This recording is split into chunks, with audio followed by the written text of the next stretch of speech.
Audio Jungle.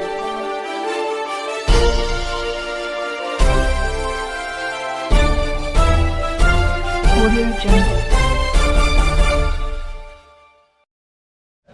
हमें किसी पे टिप्पा टिप्पणी करने का कोई ज़रूरत नहीं है और कब किसको कहाँ ज़रूरत पड़ जाए कोई ठीक नहीं है। और अभी तक जो हम लोग को जो निर्देश मिला है वो निर्देश पे हम लोग जो है गांव में जो जनता रहते हैं हम लोग उनसे अपनी गठजोड़ कर रहे हैं। हमारी तालमेल उनसे है। ईवीएम से बेईमानी नहीं होता, ये समझ लीजिए। अच्छा, हाँ, वोटर लिस्ट नमूए का कौन करा रहा है? अरे सरकार जे कर बहू कराई और का हम कराऊ। हाँ। पूछ लीजिए किसी भी दुकानदार से यहाँ पे क्या कोई खुश है? हाँ। पुलिस चार बैठा दिए, कोई यात्री आ नहीं रहा है। कोई कुछ दुकानदारों से पूछिए आप क्या इनके ऊपर बीत रहा है। ये सरकार को सोचना चाहिए कि भाई ये रोजी रोजगार वाले छोटे व्यापारी है, कहाँ जाएंगे। आप वहाँ बैठा दिए चार पुलिस, ना कोई आ रहा है ना कोई जा रहा है। भाई ये सरकार पूर्ण रूप से बड़े लोगों के लिए है। चुनाव की चर्चा में इस समय हमारे साथ में है संजय जी। संजय जी से पूछना चाहते हैं 2024 में किसकी सरकार बनेगी, बताइए। देखिए 2024 में ये तो भाई जनता को सबके आवाज़ आ रही है कि भाई अब की परिवर्तन हो चाहिए।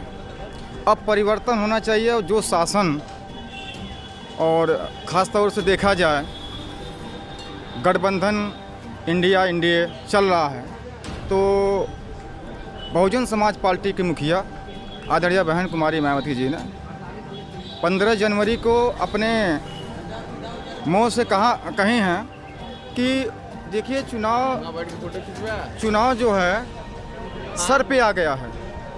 हमें किसी पे टिप्पा टिप्पणी करने का कोई ज़रूरत नहीं है और कब किसको कहाँ ज़रूरत पड़ जाए कोई ठीक नहीं है। और अभी तक जो हम लोग को जो निर्देश मिला है वो निर्देश पे हम लोग जो है गांव में जो जनता रहते हैं हम लोग उनसे अपनी गठजोड़ कर रहे हैं। हमारी तालमेल उनसे है और हमारे मुखिया जो है माननीय बहन जी ने भाई जो जैसा आदेश करेंगे वैसा हम लोग करेंगे। अभी तो हम लोग जो है अपने क्षेत्र में जाके गांव में हर एक जन से जिस जाति को हो, जिस समाज को हो, जिस धर्म का हो, हम लोग सबसे मिलते हैं और ये कहते हैं भाई बहुजन समाज पार्टी के परिवर्तन होना चाहिए। भारतीय जनता पार्टी यहाँ से हटे। अब की बहुजन समाज पार्टी की मुखिया आदरणीय बहन कुमारी मायावती जी ने इस देश के प्रधानमंत्री बनने के लिए हम लोग सर, जैसा आपने अभी एक बात कही कि अभी गठबंधन हो रहे हैं तो क्या मायावती फिर क्या नाम है बीजेपी के साथ जा सकती हैं क्या? ये हम नहीं कह सकते, ये हम नहीं कहेंगे। समय आने पर सब आप लोग को देखा जाएगा कौन गठबंधन करेगा कौन नहीं करेगा। अभी तो हमारा जनता से गठबंधन हो रहा है। कुछ दिन पहले एक स्टेटमेंट आया था कि इंडिया में नहीं जा रही है मायावती, इस पे आप देखिए माननीय बहन जी की वो सोच है। हम जब किसी से गठबंधन किए हैं तब तक हमको नुकसान हुआ है तो हमारी सोच है, समय आएगा बताएंगे हम। अभी हमारी मुखिया जब जो कहेंगी उसका आदेश हम लोग करेंगे। इस समय सर यहाँ पे भदोही में रोड शो चल रहा है राहुल गांधी का, उनके बारे में क्या कहना चाहेंगे? भाई देखिए रोड शो अपने राजनीतिक दल है, सब अपना अपना कार्य कर अपने हिसाब से कर रहे हैं। जनता है, जनता भाई जिसको अच्छी समझेगी उसको देगी। जो अच्छा कर रहा है उसको समझ रही है, जो अच्छा कर रहा है उसको समझ रही है, जो अच्छा कर रहा है उसको समझ रही है। अच्छा कौन कर रहा है सर? नरेंद्र मोदी, बीजेपी सबसे अच्छा कर रही है, एक नंबर। ये सरकार क्या लोगों को ना समझ में आया वो हाँ आप बताएं। तो क्या गठबंधन वाली सरकार पूर्ण रूप से अपना कार्यकाल पूर्ण कर लेगी, ये माना जा रहा है? कौन से? अभी तो सरकार सर 2024 में बनेगी, अभी गठबंधन वाली सरकार कौन सी आ रही है? एक गठबंधन मान लीजिए ये लोग मिल करके लड़ना चाह रहे हैं किसी पार्टी को ये करने के लिए। कौन लड़ना चाह रहा है सर? एक बार गठबंधन किए, मायावती का और इसका सपा का दोनों का गठबंधन हुआ, चुनाव हुआ, इसमें तब पर भी कोई सफलता नहीं मिली। आज भी यदि वह गठबंधन किए हैं और गठबंधन कर करके लड़ रहे हैं, मान लीजिए वो सरकार में आ ही जाए तो क्या यह सरकार चल जाएगी? तो कहीं ना कहीं आप इंडिया की बात तो नहीं कर रहे हैं? अरे कहीं के इंडिया का गठबंधन की बात तो आप नहीं कर रहे हैं? यही गठबंधन की बात कर रहे हैं। अच्छा, तो उसी सिलसिले में राहुल गांधी भी लगाए, अपना रथ निकल रहा है उनका, उनके बारे में क्या कहना चाहिए? ये मैं कह रहा हूँ, देखिए ठीक है वो भी प्रयास कर रहे हैं, प्रयास करना उनका भी फर्ज है। और लेकिन यह चीज़ कि यदि वह लोग पूर्ण बहुमत में आ भी जाएंगे पूरे लोग मिल करके, तो क्या यह सरकार 5 वर्ष चल जाएगी? ये माना जा रहा है। तो अभी तो जैसा आपको मालूम है कि इंडिया गठबंधन जो चल रहा था, सब लोग मिल करके एक मिनट, गठबंधन तो धीरे धीरे टूटता जा रहा है सर। वो तो कन्फर्म है, यह तो कन्फर्म है। ये पहले भी मिली-जुली सरकार यूपी में भी बनी थी, लेकिन वो अभी गठबंधन पूर्ण रूप से नहीं चल पाया, फिर हमारे देश पर बोझ आया। जैसे कि तो सर एनडीए भी तो गठबंधन सरकार ही है, लेकिन वह जो गठबंधन सरकार है वह पूर्ण रूप से अस्थायी कार्यकाल अपना दे चुकी है और दे भी रही है। उनका गठबंधन कोई वैसा गठबंधन नहीं है कि जैसे किसी को विरोध में होकर के और एकजुट होकर के वह किसी को परास्त करना। ठीक है, परास्त करना अनिवार्य है, जरूरी है, क्योंकि नया व्यक्ति आएगा तो नए तरीके से अपना कार्यकाल हो सकता है लेकर चले, ये सत्य है। लेकिन क्या यह अस्थायी व्यवस्था दे सकते हैं, ये कन्फर्म है, क्योंकि भविष्य पीछे भी देखा गया है। पीछे भी जो है यह देखा गया है कि यह सरकार कई बार बनी, यूपी में बनी, आज तो मान लीजिए केंद्र की बात है, यूपी में बनी है, फिर भी यूपी में पूर्ण रूप से वो अपनी सरकार नहीं दे पाए, कार्यकाल अपना पूर्ण नहीं कर पाए, जो कि फिर हमारे देश पर बोझ आया। फिर वही कार्य ये हो रहा है, फिर ये सरकार गिरेगी और गिर करके फिर हमारे देश पर महंगाई और बढ़ेगी। ऐसी बात नहीं है कि महंगाई नहीं बढ़ेगी।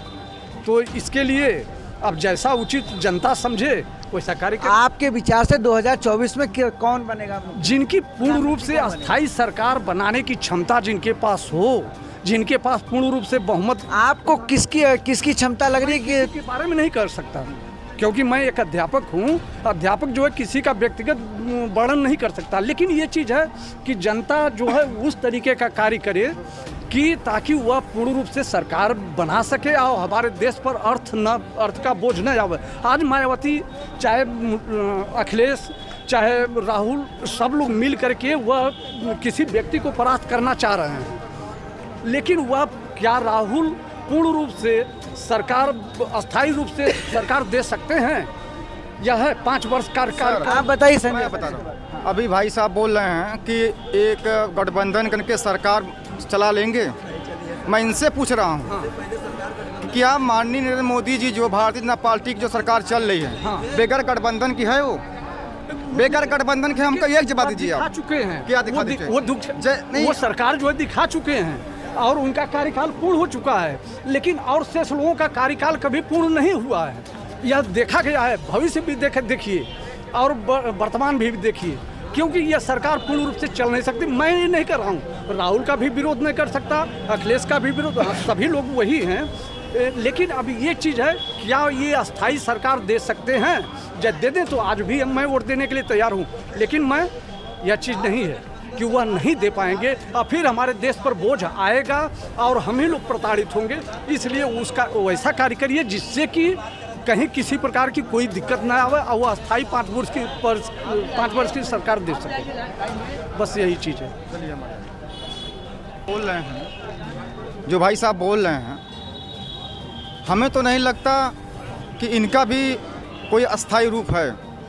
मैं इनसे पूछना चाहता हूँ, इस देश में, भारत देश में आज जितनी फैक्ट्रियाँ बनी थी, किसी भी पार्टी बनाई थी, उसी फैक्ट्री की वजह से कितने हमारे जनता, मजदूर, किसान रोजी रोटी अपना कमा के अपना जीवन यापन कर रहे थे। भारतीय जनता पार्टी जब से आई है, एक काम बता दीजिए आप, केवल राम मंदिर के अलावा, राम मंदिर भारतीय जनता पार्टी हिंदू मुस्लिम क्यों कर रही भाई? अगर उसमें हिंदू मुस्लिम में ताकत दिखा के अगर वोट ले रही है, अलग कर देना पार्टी। जाति, सुनिए पहले बात सुन लीजिए, जो जाति धर्म की बात नहीं आना चाहिए। यहाँ भारत में सब जाति एक हैं, एक धर्म, सब हर धर्म एक हैं। यहाँ सब धर्म के मानने वाले लोग हैं। किसी को भड़का के, जातिवाद करके, हिंसा करके वोट लेना हमारा अधिकार नहीं है। ये संविधान नहीं बोलता। संविधान जैसे बोलता है, संविधान तरह अगर काम करना चाहते हैं, जनता की आवाज़ कह रही है, जनता कह रही है ईवीएम बंद कर दो। अगर हिम्मत है तो ईवीएम बंद कर दें और औकात मालूम हो जाए। मैं दावे के साथ कह रहा हूँ। कौन मुसलमान प्रताड़ित है ये बता दीजिए। नहीं है कोई नहीं। आप अध्यापक हो, जो गरीब है उनसे पूछिए। आपको 2000 पर डे मिलता है। जो गरीब, जो 2 रुपया, जो 200 कमाते हैं, उनसे पूछिए। आप क्या जानेंगे? आप अरे ऐसी बात नहीं है। क्या जानेंगे भाई? मैं आपसे जुड़ा हुआ व्यक्ति हूँ। ऐसी बात नहीं। पहले 2 रुपया कमा ले, 2000 कमा ट्रेन भोसड़ी वाले, अब आज गरीब हो गए। आज गरीब हो गए न। वही मुसलमान खा तो नहीं के हाँ हमारे साहब क्या कह रहे थे आप? ये कह रहे थे कि हमारे यदि कोई मुसलमान भाई उनके द्वारा प्रताड़ित हों किसी भी प्रकार का किसी भी कार्य क्षेत्र में देख लिया जाए, तो मैं तो ये नहीं देख रहा हूँ कि कोई मुसलमान भाई प्रताड़ित हैं। हाँ, आज हम ही ब्राह्मण हैं, लेकिन ब्राह्मण जितने मारे गए, क्या एक साधारण ब्राह्मण मारे गए? मैं भी मारा गया, क्यों मैं मारा जाऊंगा? यदि मैं बदमाश हूँ तो मैं मारा जाऊंगा। तो ये कोई बात नहीं हुई। जितने भी हैं देशद्रोही हैं, देशद्रोहियों को मारना कोई गलत नहीं है, चाहे वह किसी भी 2024 में किसको प्रधानमंत्री के रूप में देखना चाहते हैं? ऐसा है, अभी तो ऐसा कुछ समीकरण दिखाई दे नहीं रहा है। सब तमाम पार्टियां अपने अपने स्तर से अपने पार्टी के जनाधार को बढ़ाने में लगी हुई हैं, और समय आएगा तो देखा जाएगा 24 में किसकी सरकार बनेगी। गठबंधन की भी बन सकती है और एनडीए की भी बन सकता है। कारण ये है कि यहाँ ये भारत में इससे ईवीएम से बेईमानी नहीं होता, ये समझ लीजिए। अच्छा, हाँ, वोटर लिस्ट से नमूए गायब बा। तो गायब कौन करा रहा है? अरे सरकार जे कर बहू कराई और का हम कराऊ। सरकार हाँ। आप पूछ लीजिए किसी भी दुकानदार से यहाँ पे क्या कोई खुश है? हाँ। पुलिस 4 ठो बैठा दिए, कोई यात्री आ नहीं रहा है। कोई कुछ दुकानदारों से पूछिए आप क्या इनके ऊपर बीत रहा है। ये सरकार का देन है ना। सरकार को सोचना चाहिए कि भाई ये रोजी रोजगार वाले छोटे व्यापारी है, कहाँ जाएंगे? आप वहाँ बैठा दिए 4 ठो पुलिस, ना कोई आ रहा है ना कोई जा रहा है। भाई ये सरकार पूर्ण रूप से बड़े लोगों के लिए है, इसमें किसी भी गरीब का कोई फायदा नहीं है।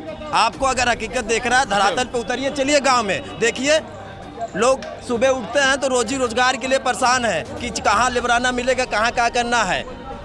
और ये सरकार पूर्ण रूप से, आपको बता दें भाई, मोदी जी के सांसद माननीय रमेश चंद्र बिष्ट जी ने 22 करोड़ रुपया यहाँ दे के गए हैं। अभी भदोही का कायाकल्प यही है, आगे सामने चुनाव है, अब ये 4 संहिता लग जाएगा, स्टेशन का पैसा रुक जाएगा, क्या होगा? सब कागज में काम चल रहा है बस।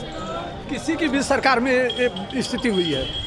मायावती की सरकार यूपी में थी, मायावती की सरकार में जो यूपी काम में हो गया, आज तक कोई धरती पे नेता कर नहीं सकता। आपको हकीकत देखिए चलना है। हमारे यहाँ सालिमपुर पंडितान है, मैं बता दे रहा हूँ आपको, सालिमपुर पंडिताने में चलिए, इतना मोटा ढलैया रोड बना है। अब मोदी जी की डमरू 10 साल में उखड़ के चली गई, आज भी सालिमपुर में एकदम ऐसे ही बना हुआ है। लोग उस पर सरसों पीट रहे हैं, चना पीट रहे हैं। अगर हकीकत देखना चलिए मेरे घर के बगल में दिखाएं। और चीज, इसी जनपद भदोही में मायावती की देने 40 राजकीय हाई स्कूल और पॉलिटेक्निक कॉलेज है। आपको पता करना है, रया में चलिए आसम पद्धति विद्यालय, हमारे पिपरीज में चलिए ITI कॉलेज है।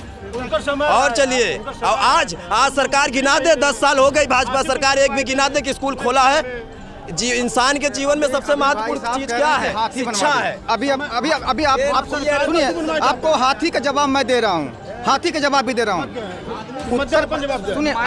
सुनिए, उत्तर प्रदेश में 5 किलो राशन हमको मत दीजिए, हमको शिक्षा चाहिए। हम शिक्षित हो जाएंगे, अपने अधिकार। मुझे न पार्क चाहिए, ठीक है, और न मुझे मंदिर चाहिए। जो जहाँ है, जो धर्म का जो आस्था है कायम रहना चाहिए, वो सही पूर्वक रहना चाहिए। और सबसे बड़ी मुद्दा शिक्षा है, रोजगार है। आज रोजगार, अभी शिक्षा एकदम खत्म हो गई है। इसका जिम्मेदार कौन है? ये बताइए। मैं खाली भी एक ही पॉइंट पूछना चाह रहा हूँ कि में सभी धर्मों का सम्मान है। इस भारत देश में हर व्यक्ति अपने हिसाब से जीने का अधिकार है। बाबा साहब अम्बेडकर ने सबको बराबर लिख के दिया है, चाहे जो धर्म, मजहब, जाति बिरादरी का हो, वो अपने हिसाब से जिंदगी जिए। और आप किसी के जाति को, यहाँ तो अभी तो सरकारें कुछ ऐसी चली है, इसके पीछे वाले की जाति देखकर इनकाउंटर होता है यहाँ पे, ठीक है। गुंडे मवाली सब ऐसे घूम रहे हैं, आज चलने तो वहाँ तक नहीं जाएंगे। लेकिन रही बात सरकार की एक चीज बता दे, कोई इसी विधानसभा में 5 साल विधायक थे यहाँ के भाजपा के, इनके ये प्रधान जी बैठे, इनके घर का रोड आज जाके देखिए इतना धूल पड़ेगा, जाके पूछ लीजिए। यहीं पिपरी, यहीं विश्वकर्मा मंदिर से रास्ता अजयपुर होते हुए जाता है। और चलिए आपको इस भदोही विधानसभा के एकदम बॉर्डर पे दिखाएं, उस टिकैतपुर गांव है, आज भी वैसे ही धूल उधरिया रहे उस रोड पे। 2 विधायक, सपा के भी विधायक हैं और भाजपा के भी विधायक हैं, लेकिन आज तक रोडें नहीं बन पाई हैं। सारा काम कागज पे होता है, बड़े बड़े लोगों का काम हो रहा है। और जो कारपोरेट सिटी बना है वो स्पोर्टरों के लिए हो रहा है, और जो भाजपा की नीति है वो बड़े लोगों के लिए। गरीबों के लिए कोई रोजगार नहीं है। गरीबों के लिए अगर कोई एक रोजगार हो तो बता दीजिए। सरकार किसकी है? कौन जीता है? विधायक किस पार्टी का है? बीजेपी का है, अरे वो सपा का है, अब विधायक सपा का है। सपा के विधायक है, सपा कह रहे हैं। इसके पहले भारतीय जनता पार्टी के माननीय श्री रविन्द्रनाथ त्रिपाठी थे, क्या किए थे वो बताइए।